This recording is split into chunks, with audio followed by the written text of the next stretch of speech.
सदा सर्वदा आपणक साथी रे दिन राति आपणक सेवारे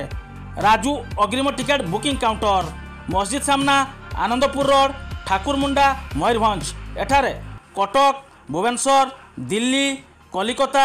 चेन्नई बेंगालुरु जीवाई बस उड़ाजहाज एवं ट्रेन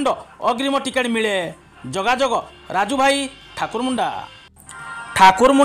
ब्लॉक स्तरीय फाइलेरिया निराकरण अभियान कार्यक्रम अनुष्ठित मयूरभंज जिला ठाकुरमुंडा गोष्ठी स्वास्थ्य केन्द्र तरफ फाइलेरिया निराकरण निमंते 20 तारिख गुरुवार दिन ठाकुरमुंडा ब्लॉक परिसर में थिबा राजीव गांधी सभागृह रे एक सचेतनता कार्यक्रम अनुष्ठित हो जाइछि। ठाकुरमुंडा गोष्ठी उन्नयन अधिकारी स्वप्नेश्वर बेहरा अध्यक्षतार आयोजित यह कार्यक्रम में ठाकुरमुंडा तहसीलदार सुश्री सुप्रिया ठाकुरमुंडा गोष्ठी स्वास्थ्य केन्द्र अधिकारी चित्तरंजन नायक ठाकुरमुंडा सीडीपीओ प्रेमलता सेठी ठाकुरमुंडा ब्लॉक उपाध्यक्ष संतोष कुमार महांत ठाकुरमुंडा अतिरिक्त गोष्ठी शिक्षा अधिकारी संतोष कुमार मिश्र मलेरिया रोग नियंत्रण टेक्नीशियन सुपरभाइजर गोपीनाथ चांपिया प्रमुख जोग दे फाइलेरिया मलेरिया डेंगू संक्रमण और तार निराकरण संपर्क में वक्तव्य रखिथिले। आसंता अगस्ट मास 10 तारिख ठारू 19 तारिख पर्यंत फाइलेरिया रोग निराकरण निमंते बटिका बंटन कराजिबार कार्यक्रम रहिथिबा बेले एथिरे आशाकर्मी तालीम प्राप्त स्वेच्छासेवी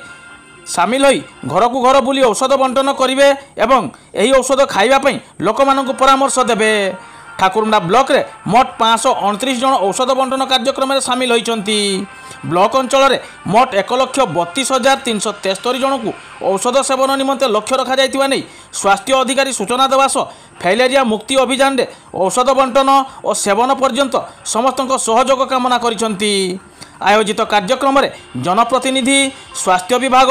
शिशु विकास विभाग शिक्षा विभाग वन विभाग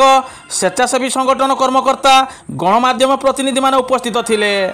मयूरभंज ठाकुरमुंडारू शेख राजू को रिपोर्ट एसआर न्यूज एक्सप्रेस।